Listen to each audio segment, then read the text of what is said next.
John 16 verse 28. Ngavela kubaba la umkholo ukwi-recycling. Likhona abazalwane. Uma nje ungumzalwane, uma noma uwumuntu nje ongamazi uNkulunkulu, ukwi-recycling. I-recycling isho ukuthini na? Isho ukuthi into yakhe wayayi-original. Yayisisuka iyama-users, uma-consumers. Umankulu usuke kwi-original. Ezulwini ngavela kubaba. Original. I'm not from my mother's womb. Yes. Original. I'm coming from heaven. Yes. Oh, Nkosi yami. Original amsuki kubaba noma kahle lento abayenzayo yayingakhi mina angiphindi ngizokhuluma elevator to a level ukuthi umuntu omncane angangizwa ukuthi thini. Yeah.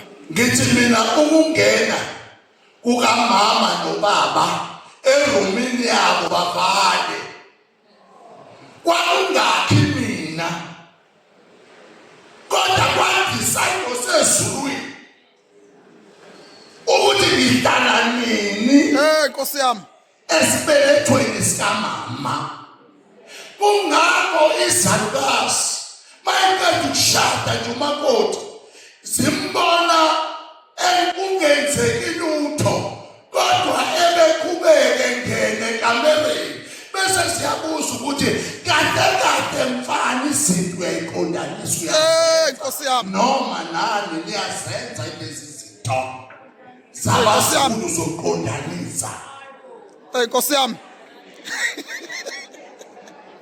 Ngoba inature yasemhlabeni noma iqiniso lasemhlabeni lithi ukuze kube khona abantu kumele ababili bahlangane endaweni yabo. Ngithi kanti iqiniso lasezulwini lithi ngavela kubaba.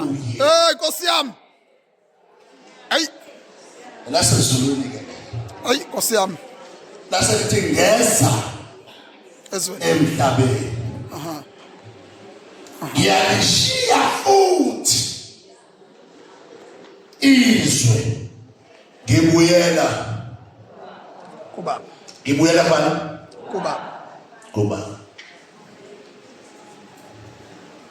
Kunebhadi labantu abazovela ezulwini bese emhlabeni Bangabuyeli. kodwa babe nebhadi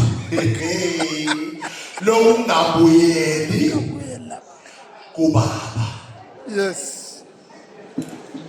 Uma izulu libuka la endlini namba umphathi wohlelo mawusiza umphathi wohlelo kunangiyena. Uma kuzizulu bafowethu libuka ezwa njengamanje bazalwane nina nibona isidumbu esisodwa kodwa izulu libona idumbu eziningi zisendaweni eyodwa. Yes. Kusho ukuthini lokho? Uke wathi umama kukhona umuntu wangaphakathi. Izulu alimbono wangaphandle. Libuze wangaphakathi ukuthi wangaphandle wenzeni. Nkosi yami.